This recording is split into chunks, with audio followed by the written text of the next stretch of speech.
Demo is going to talk about how to create a Photoshop montage that you can animate. First thing you want to do is open up Photoshop, and then also on Schoology there will be a folder, Photoshop and After Effects Montage Motion Graphics, and in there is the city montage images. These are just a couple images I pulled together. You're more than welcome to use your own. However, I'm going to go through some specific things and how to edit these. If you're going to use these, you need to download the image, right-click, save it, save as, and save it to your desktop or some spot on your computer. So the first thing we want to do here is I'm going to go to File, New, and I want to create a specific kind of document, a film and video document.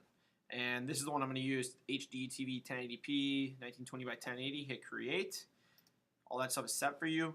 You're going to get these blue markers, and what that is, those are markers just kind of showing where potentially stuff could get cut off on a TV or a screen. So in general, keep your text in there if you have text. For this, in this we won't really, but most of the action you want to keep within this middle portion. So I already downloaded my images, and what I want to do next. So normally, if I pulled an image in, say from Google,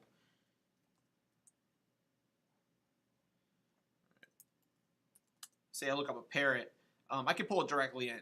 One of the things I'm going to show you guys how to quickly dice up something. So like an image like this, pull the parrot out of the background. But if you search a parrot PNG,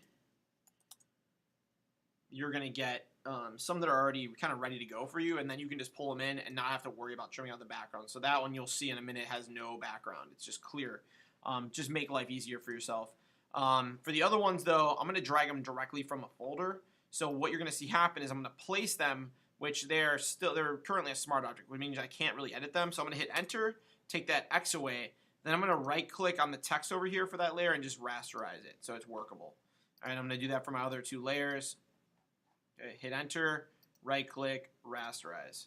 The building layer is not like the best quality, but it's going to work for what we're going to do. So, if you were putting together one, you might want to search high-quality images. For that one, I didn't. But say I was looking for like city. I could also change my tools here for the size and change it to a large search. Okay, and if I do that, I'm just going to get higher quality images. So for today, though, I'm just using that image, and it's going to work fine. From here, what we're going to do next is I'm going to basically size everything up.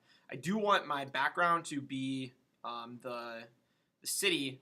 All right, so I'm just going to drop that down my layers, and then I'm going to scale everything up so it fills the entire screen. Double click it or hit Enter. For Godzilla, I'm going to shrink him down a little bit, and then I'm also going to flip him. You can go up to Edit, Transform, Flip Horizontal. You can also just grab kind of like the edge slider of the transform box here, the bounding box, and just switch them facing the other direction. And then the blimp, I'm going to do the same thing. Flip it going the other way. And then I'm just going to shrink it down, holding down Shift so it kind of stays in proportion. All right, the parrot, I'm just going to turn that layer off for now. I might use it, I might not. From here, what we want to do is I'm going to turn off my Godzilla and my blimp. And what I'm going to do is kind of dice this thing up a little bit. Okay, what I'm going to do is separate out my water tower and then this building on the right side here.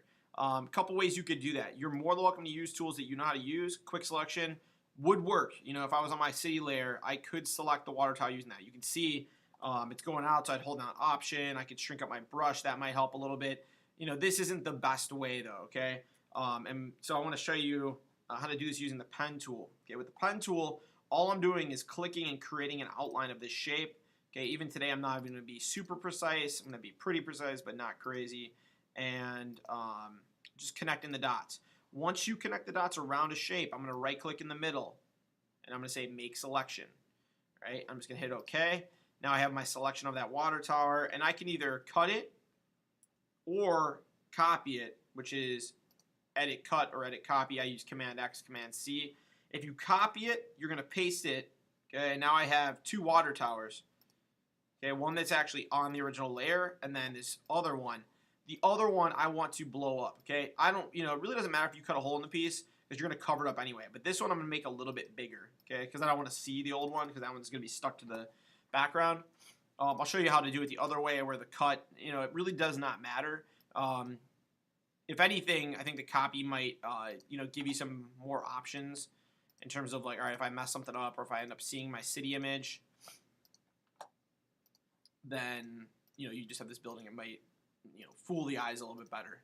So what we are going to do is once we cut all this stuff out, we're going to use this as kind of props in a 3D environment.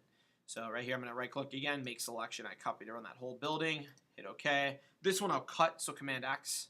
Oh, make sure I'm on the right layer.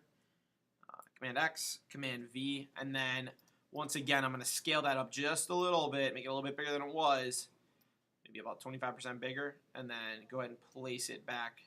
Maybe I stretched it a little bit too much there. You can see there's some of the issues, like, if I blow stuff up there, you might get weird gaps and stuff. Yeah, it looks okay. All right, I'm going to hit Enter or double click. Okay. Next thing, I want to order everything correctly. So here's my parrot. All right, my parrot's going to be sitting on this. Okay, I'll rotate him a little bit. Okay, you don't have to do this part. I'm just doing it for fun. The blimp. Where's my blimp at?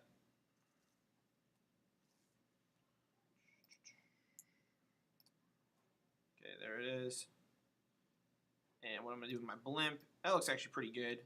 But where do I want it? I want it behind the water tower, behind the building, but in front of that background. So there's my actual background.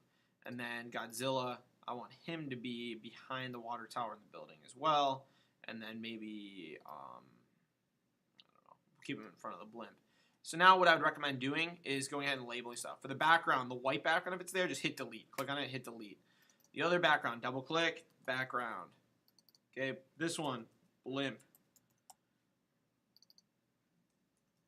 Godzilla. Building. Water tower. Alright. And this is good. Okay, we're all set.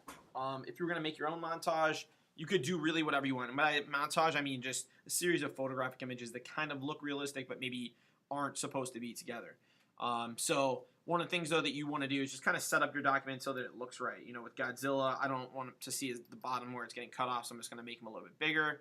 But everything looks pretty good there. I'm going to file, save this.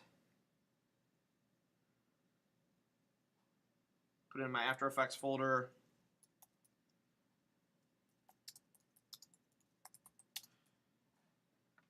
Hit save, and it can just be saved as a Photoshop file. Okay, the next step was going to show how to import this into After Effects and start animating it.